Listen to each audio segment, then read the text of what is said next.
Brewer's going to be tempted in the small blind here.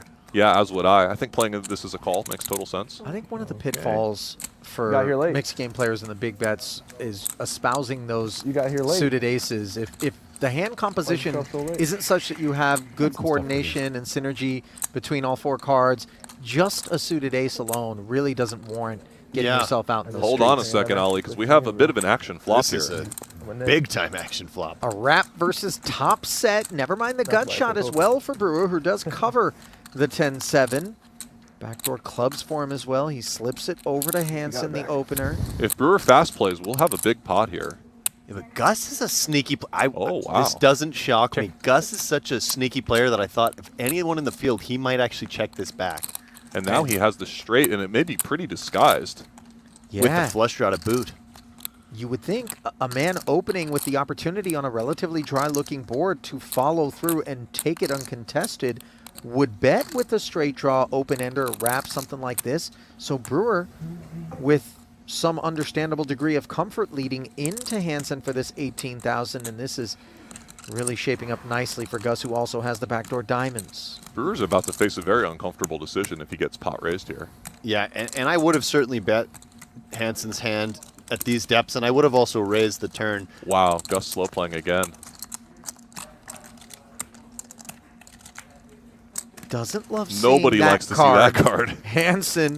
Oh, Gus makes the, no, Gus has the higher nuts. Yeah, Gus has the nuts, but Brewer can definitely consider getting away now. Maybe. He does have a 10 blocker in his hand, and it could easily look like Gus has picked up diamonds that missed. If Chris goes for a block or a check here, 15. he might get a little sticky here. Let's see what happens. You know, I was surmising that the displeasure at having a 4-liner on board would be the way in which typically you would expect it would create more apprehension for Chris Brewer, but instead he is barreling again, Alex, for 15K. How do we feel about this barrel? Well, I think it's okay given the small sizing. I think what he's going to have to decide here is, would Gus ever raise just with the 9 high straight versus this sizing? And I think if Brewer thinks that he would, he does just fold quickly. Brewer is just not high up in his range that he needs to worry about defending this hand. He has enough combos of 9 high straights that he can make that decision with on the 4-liner, so. I don't know. Hansen ascending. But very, very sneaky play there from Gus.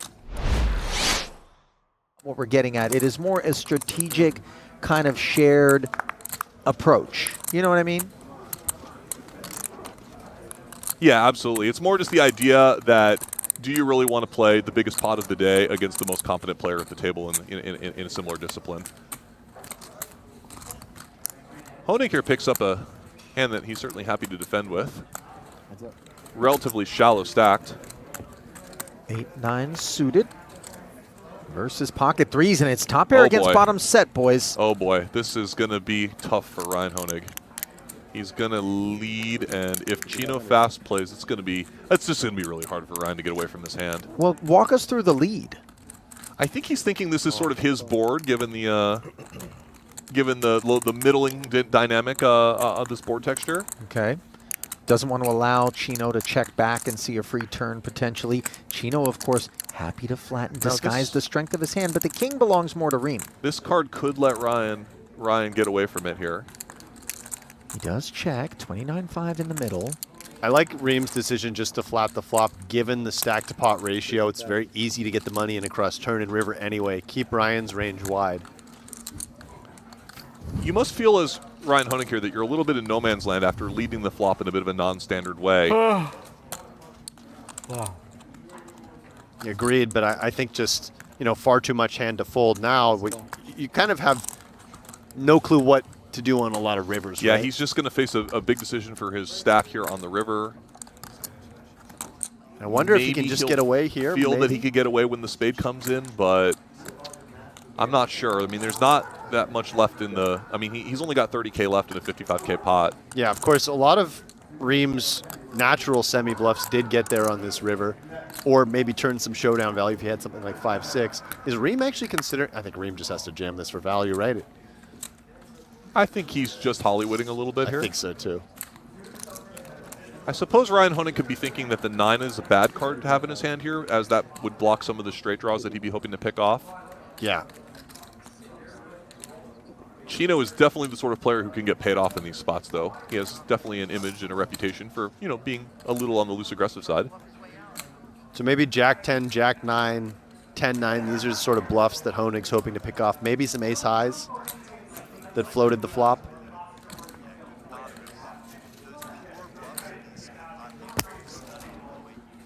You can see he really doesn't like it. You hope it never creeps into your mind, but there is a part of you, I'm not sure if he would be willing to rebuy in this tournament, but obviously some of you just wants to stay in the event. That's a thought that goes through all of our minds when we're facing facing our tournament life, even in the early stages. It's a prestigious event. You want to be playing as long as possible. And I would be shocked if that's not something that's at least, crossed his mind here. Do I really want to call off my money here and, and hope to bluff catch in a situation where if I'm wrong, I'm just out? He does call. Yeah. He was in the blender about it, but ultimately couldn't resist, and I don't think anyone's going to particularly fault him for it. Bit of a guessing game. Did show some resilience on a couple of occasions prior to that, all in and finding a spin, but in the end he finds a set of threes as his demise. Is right, Honig out of here. I originally was a stud high player and then moved over to limit hold'em and then played that for several years before switching into mix. But when I first played stud at high limits and in mix games against like formidable opposition, it was played in a completely different manner than I was accustomed to. Well, we've got a lot of action this first hand here. That we do. The bring in from Talal. Lonis with 3 hearts. Split 5s for Brewer. He flats. Split jacks for Mercier takes us to level 3. This one. All reasonable holdings. I think Brewer's decision to 2-bet versus call with the split 5s with the king it could go either way.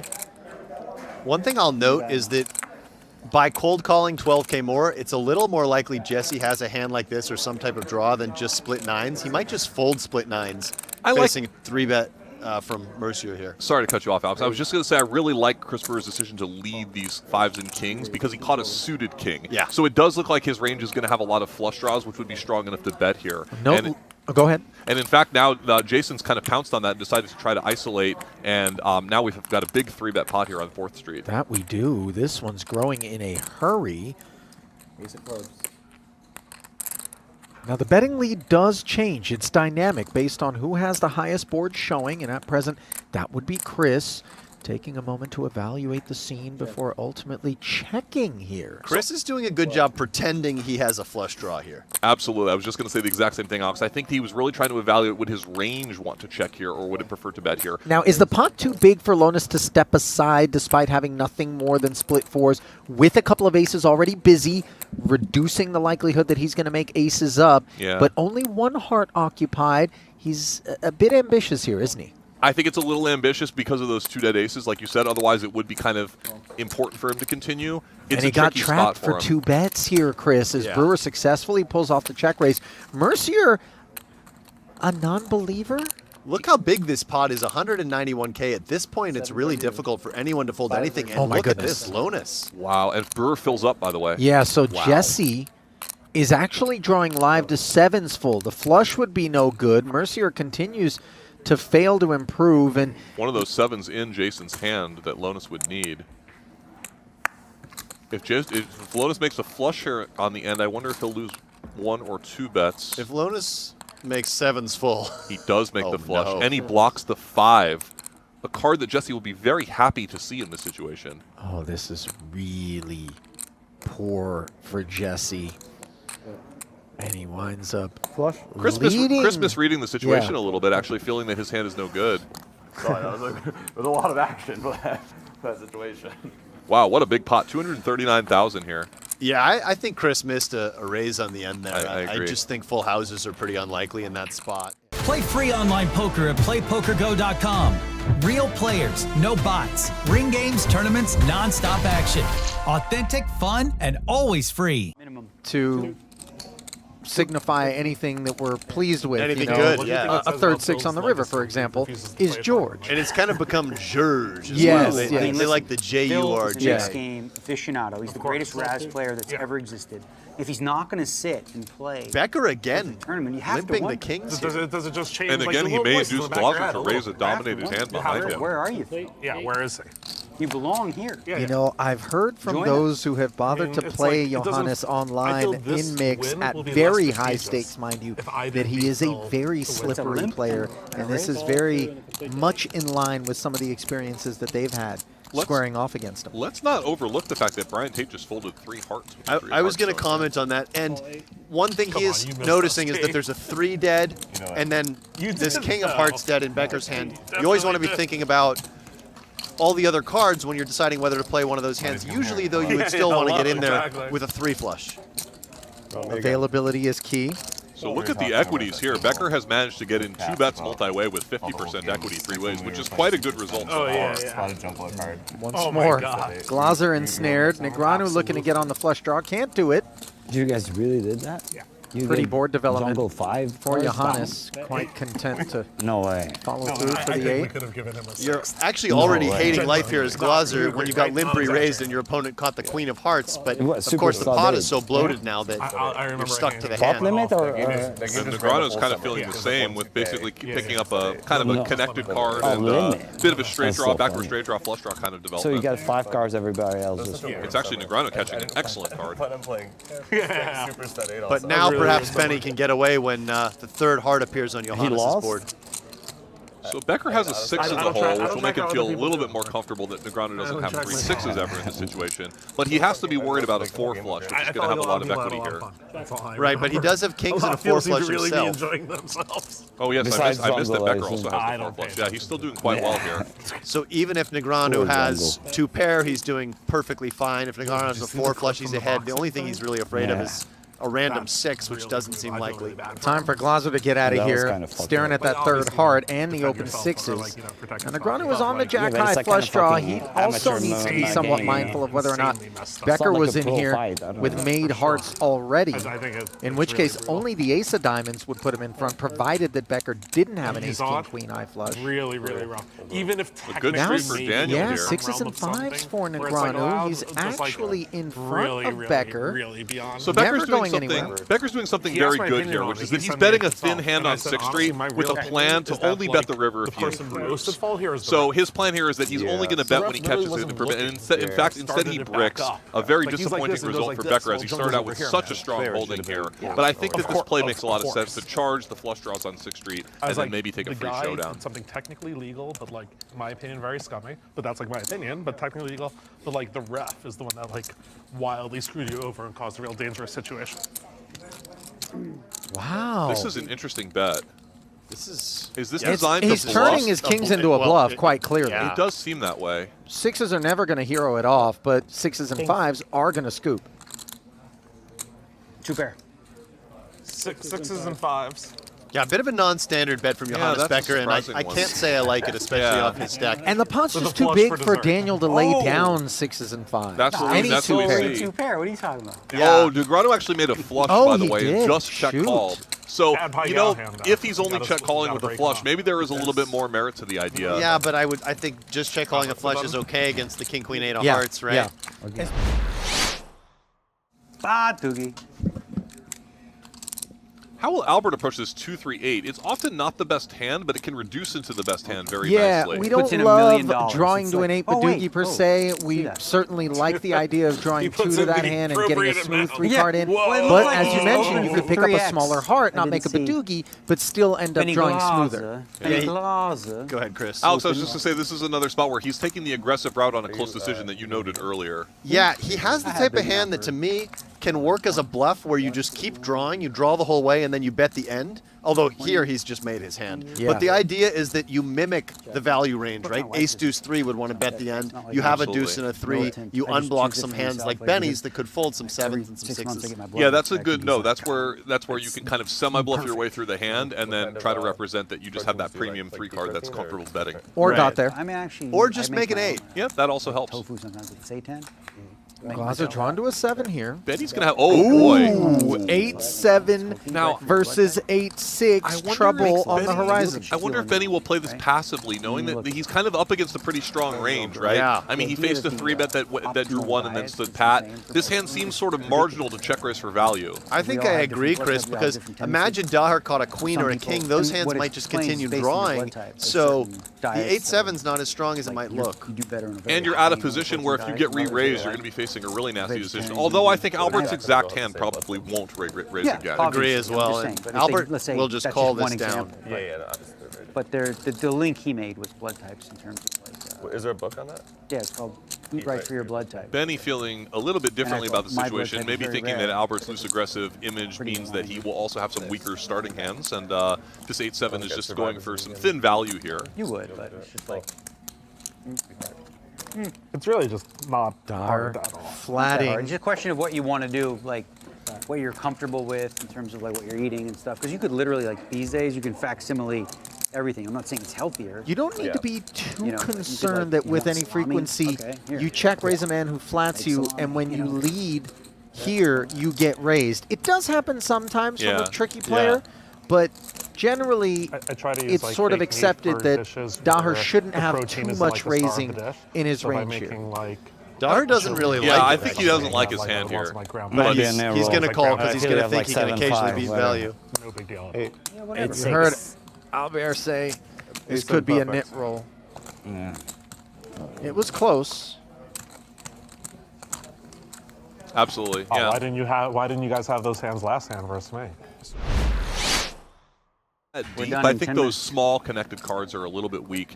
And Daher will be very happy to see this hand here in a nice squeeze spot where he can get in a bunch of chips very well here. Yeah, far from weak with aces and clubs. Tate has a good hand to have against aces, and I believe he'll be continuing. Scott will have a tough decision. Scott, I think, should just fold with the tri-suited version. He has a hand that is very dominated by the squeezing range of Albert. Makes sense. I would be surprised to see Brian fold.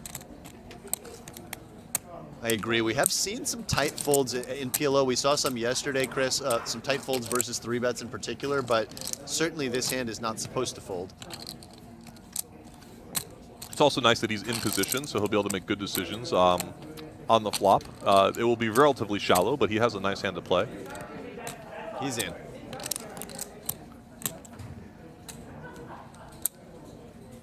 And this pot's going to be shallow enough that I think Daher's just going to pot most and flops. Scott does call. Well, now it's going to be a little different, right? Yeah. 3 ways. This is a little bit loose just given how dominated he can be, but perhaps he thinks that Albert is squeezing more than some other players, and he feels that he's a little bit less dominant. Look how big this pot is. Daher only has a little bit more than pot remaining. Brian Tate has less than pot, and Albert just flops the nuts. Yeah, but Ace. Tate might just feel like he has Oh, enough wow. here. And same for Scott. Scott might even, I guess he could even consider leading.